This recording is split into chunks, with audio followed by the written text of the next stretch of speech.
அன்புக்குரிய மாணவ செல்வங்கள் அனைவருக்கும் இனிதான வணக்கங்கள்.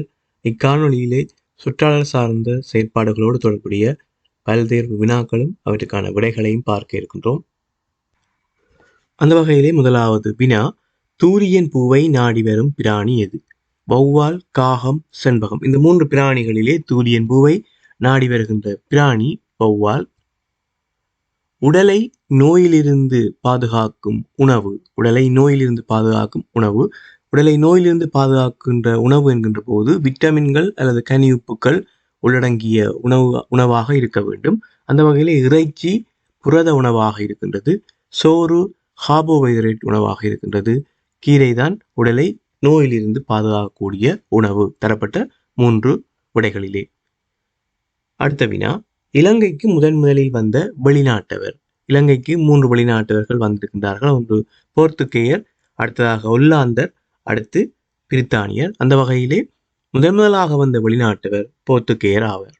அடுத்ததாக ஒல்லாந்தர், அடுத்து பிரித்தானியர் வந்தார்கள்.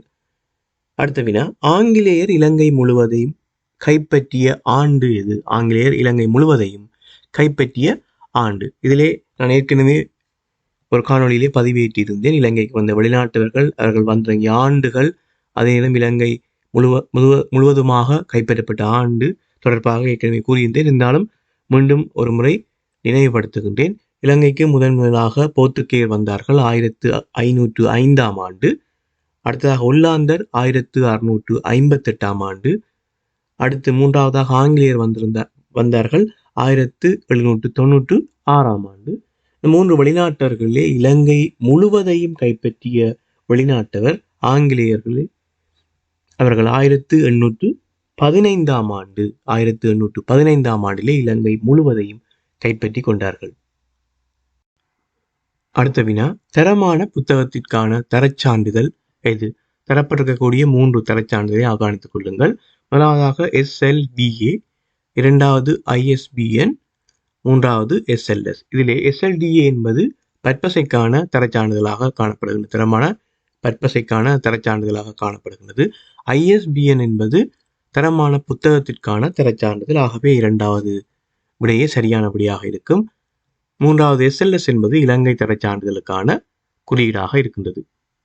அடுத்த வினா, இலங்கையின் தேசிய கொடியில் காணப்படாதது எது? தரப்பட்ட 3 விடைகளிலே எந்த விடயம் இலங்கையின் தேசிய கொடியிலே காணப்படாமல் இருக்கின்றது? முதலாவதாக அரசமிலைகள், இரண்டாவதாக நிறை கலசம், 3வது வாளேந்திய சிங்கம். இதிலே அரசமிலைகள், வாளேந்திய சிங்கம் இந்த 2மே தேசிய கொடியிலே அவதானிக்கக்கூடியதாக இருக்கும்.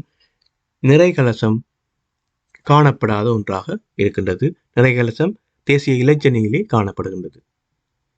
அடுத்த வினா, இலங்கை குடியரசாகிய ஆண்டு எது? இலங்கை குடியரசாகிய ஆண்டு 1972ஆம் ஆண்டு. இதிலே 1948ஆம் ஆண்டு இலங்கை சுதந்திரம் அடைந்தது. இலங்கை குடியரசாகிய ஆண்டு 1972ஆம் ஆண்டு. அடுத்த வினா, தலதா மாளிகை அமைந்துள்ள மாவட்டம் எது? தலதா மாளிகை தொடர்பாக நீங்கள் கற்றிருப்பீர்கள். தலதா மாளிகை அமைந்திருக்கக்கூடிய மாவட்டம் கண்டி மாவட்டம். அடுத்ததாக, நீராவியில் அவிக்கும் உணவு எது? நீராவியின் மூலம் நாங்கள் சமைத்துக் கொள்ளக்கூடிய உணவு எது என்பதுதான் வினா. அந்த வகையிலே முதலாவதாக பிட்டு, 2வது தோசை, 3வதாக ரொட்டி. சரியான விடை பிட்டு. அடுத்த வினா, வித்துக்களை நீக்கி சமைக்கும் காய்கறி அல்லாதது. நாங்கள் சமைக்கின்ற காய்கறிகளிலே சில காய்கறிகள் வித்துக்களை நீக்கி விட்டு சமைத்துக் கொள்வோம். சில காய்கறிகளை வித்துக்களோடு சேர்த்து சமைத்துக் கொள்வோம். அந்த வகையிலே அந்த 2 விடயங்களையும் கற்று வைத்துக் கொள்ளுங்கள். இங்கே கேட்கப்பட்ட விடயம் வித்துக்களை நீக்கி சமைக்கும் காய்கறி அல்லாதது. ஆகவே அதனை கவனித்துக் கொள்ள வேண்டும். எனவே வித்துக்களை நீக்கி சமைக்கக்கூடிய காய்கறிகள் 2 விடையிலே இருக்கின்றன. ஒன்று அல்லாததாக இருக்கும். அதனைத்தான் நாங்கள் தெரிவு செய்ய வேண்டியதாக இருக்கும். அந்த வகையிலே முதலாவதாக புடோலங்காய், அடுத்ததாக பாகற்காய், 3வதாக வெண்டிக்காய். புடோலங்காயும் பாகற்காயும் வித்துக்களை நீக்கி சமைக்கின்ற காய்கறிகள். வித்துக்களை நீக்கி சமைக்கின்ற காய்கறிகள். இங்கே கேட்கப்பட்டது அல்லாதது. ஆகவே வெண்டிக்காய் சரியான விடையாக அமையும். அடுத்ததாக, எல்லா காலங்களிலும் காய்க்கும் மரம் எது? எல்லா காலங்களிலும் காய்க்கும் மரம். முதலாவதாக மரமுந்திரிகை, அடுத்து பப்பாசி, அடுத்ததாக ரம்புட்டான். இதிலே மரமுந்திரிகை மற்றும் ரம்புட்டான் குறித்த காலங்களிலே பூத்து காய்க்கக்கூடிய தாவரங்களாக காணப்படுகின்றன. எல்லா காலங்களிலும் காய்க்கும் மரமாக பப்பாசி காணப்படுகின்றது. அடுத்த வினா, வேடுவர்களின் நடனம் எது? வேடுவர்களின் நடனம் கிரிகுரங்கு என அழைப்பார்கள். கிரிகுரங்கு. சரியான விடை முதலாவது விடை கிரிகுரங்கு. அடுத்த வினாவை அவதானித்துக் கொள்ளுங்கள். இலங்கையின் தேசிய மரத்தின் மலரின் நிறம் யாது? இலங்கையின் தேசிய மரம் உங்களுக்கு தெரியும், நாகமரம். அதனுடைய மலர் நாகமலர் என்று அழைத்துக் கொள்வார்கள். அந்த மலருடைய நிறம் தான் கேட்கப்பட்டிருக்கின்றது. தேசிய மரத்தின் மலரின் நிறம் வெள்ளை. அதே நேரம் கடந்த கால வினா ஒன்றை நினைவுபடுத்துகின்றேன். கடந்த கால பரீட்சை ஒன்றிலே இடம்பெற்ற வினா ஒன்று, இலங்கையின் தேசிய மரத்தின் இளந்தளிரின் நிறம் யாது? இளந்தளிரின் நிறம் யாது? இளந்தளிருடைய நிறம் இளஞ்சிவப்பு. ஞாபகத்திலே வைத்துக் கொள்ளுங்கள். தேசிய மரமாக இருக்கக்கூடிய நாகமரத்தினுடைய இளந்தளிரின் நிறம் இளஞ்சிவப்பு. இது ஒரு கடந்த கால வினா. அடுத்த வினா, பூக்களின் மகரந்த சேர்க்கைக்கு உதவி செய்யாத பிராணி எது? விடைகளை அவதானித்துக் கொள்ளுங்கள். வண்ணத்து பூச்சி, வண்டு, ஓணான். வண்டு, வண்ணத்து பூச்சி, ஓணான். இதிலே வண்டு, வண்ணத்து பூச்சி, தேனி போன்ற பிராணிகள் பூக்களின் மகரந்த சேர்க்கைக்கு உதவி செய்யக்கூடிய பிராணிகள். இங்கே அல்லாத பிராணி தான் கேட்கப்பட்டிருக்கின்றது, உதவி செய்யாத பிராணி. ஆகவே விடை ஓணான். அடுத்த வினா, தொலைவில் உள்ள இரையை கண்டு அதனை பிடிக்கும் திறமையுடைய பறவை.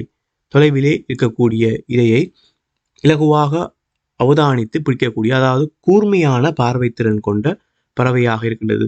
தொலைவிலே இருந்தும் தன்னுடைய இரையை இலகுவாக இனங்கண்டு பிடிக்கக்கூடிய திறமையுடைய பறவைகளாக கழுகு, பருந்து காணப்படுகின்றன. எனவே இங்கே கழுகு தரப்பட்டிருக்கிறது. ஆகவே முதலாவது விடை சரியான விடை. அடுத்த வினா, துளசி இலையை எரித்து புகையூட்டுவதன் மூலம் விரட்டப்படும் பிராணி. நுளம்பு. விரட்டப்படும் பிராணி நுளம்பு. அதே நேரம் இந்த நுளம்பு சார்ந்து வரக்கூடிய விழிப்புணர்வு சார்ந்த விடயங்களிலே நுளம்பினை முற்றாக இல்லாமல் அழிப்பதற்கான நடவடிக்கைகள், அதே நேரம் நுளம்பை விரட்டுவதற்கு அல்லது நுளம்பினுடைய பெருக்கத்தை கட்டுப்படுத்துவதற்கான நடவடிக்கைகள், இவ்வாறாக ஒவ்வொரு தனித்து ஒவ்வொரு விடயங்களையும் கற்றுக்கொள்ளுங்கள். அடுத்த வினா, குட்டியின்று இனம் பெருக்கும் பிராணி. குட்டியின்று இனம் பெருக்கும் பிராணி என்கின்ற போது அது ஒரு முளையூட்டி சார்ந்ததாக இருக்க வேண்டும். தரப்பட்ட விடைகளிலே மூன்றும் பறவைகளாக இருக்கின்றன. ஆந்தை, வௌவால், நாகனவாய். இதிலே பறவைகளிலே மூன்றும் பறவைகள். இந்த பறவைகளிலே வௌவால் ஒரு முளையூட்டி பறவை ஆகும். பறவைகளிலேயே குட்டியின்று பாலூட்டுகின்ற ஒரு பிராணியாக வௌவால் காணப்படுகின்றது. அதனால்தான் வௌவாலை பறக்கும் முளையூட்டி என்று நாங்கள் அழைக்கின்றோம். அடுத்த வினா, நுவரெலியா பிரதேசத்தில் மிக செழிப்பாக வளரும் தாவரம் எது? அதாவது மலையக பிரதேசங்களிலே, மலைநாட்டு பிரதேசங்களிலே கூடுதலாக செழிப்பாக வளரக்கூடிய தாவரத்தினை நாங்கள் தெரிவு செய்ய வேண்டும். மூன்று விடைகளையும் அவதானிப்போம். தேயிலை, தென்னை, பனை. இந்த மூன்று தாவரங்களிலும் தேயிலை செழிப்பாக வளரக்கூடிய ஒரு தாவரம் ஆகும். விவசாயி பயன்படுத்தும் உபகரணம் எது? விவசாயி பயன்படுத்தக்கூடிய உபகரணங்களை பார்ப்போம். முதலாவதாக கலப்பை, அடுத்து மணியாசு, அடுத்ததாக பனை சில்லு. இதிலே கலப்பை தான் விவசாயி பயன்படுத்தும் உபகரணம். அதே நேரம் மணியாசு மேசன் வேலை செய்வோர், அதாவது கொத்தனார் என்று அழைப்பார்கள், மேசன் வேலை செய்வோர் பயன்படுத்துகின்ற ஒரு உபகரணம். பனை சில்லு மட்பாண்டங்கள் செய்யக்கூடிய இடத்திலே பயன்படுத்தக்கூடிய ஒரு உபகரணம். அடுத்த வினா, பாராளுமன்றத்தை சுற்றி ஓடும் நதி எது? பாராளுமன்றத்தை சுற்றி ஓடக்கூடிய நதியாக தியவனோயா காணப்படுகின்றது. மண்ணை வளமாக்கும் பிராணி எது? தரப்பட்ட மூன்று விடைகளையும் அவதானித்துக் கொள்ளுங்கள்.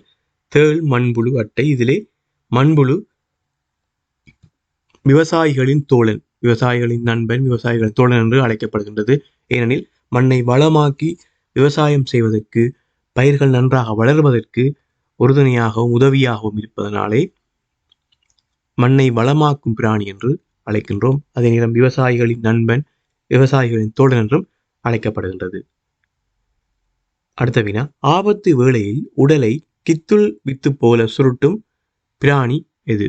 தரப்பட்ட விடைகளை அவதானித்துக் கொள்ளுங்கள். ஆந்தை, உடும்பு, ஆமடில்லா. இதிலே ஆமடில்லா சரியான விடையாக அமையும்.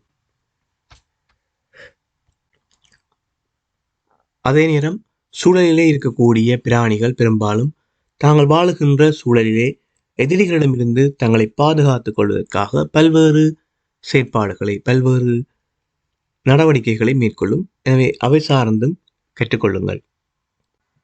ஆகவே அன்புக்குரிய மாணவ செல்வங்களே, இந்த காணொளியிலே சுற்றால சார்ந்த செயற்பாடுகளோடு தொடர்புடைய பாடத்திட்டத்துக்குள்ளே உள்ளடக்கப்பட்டுள்ள மிக இலகுவான சில வினாக்களைத்தான் இங்கே நாங்கள் பார்த்திருக்கின்றோம். மீண்டும் அடுத்த காணொளியிலே ஒரு விடயத்தோடு சந்திக்கின்றேன். நன்றி.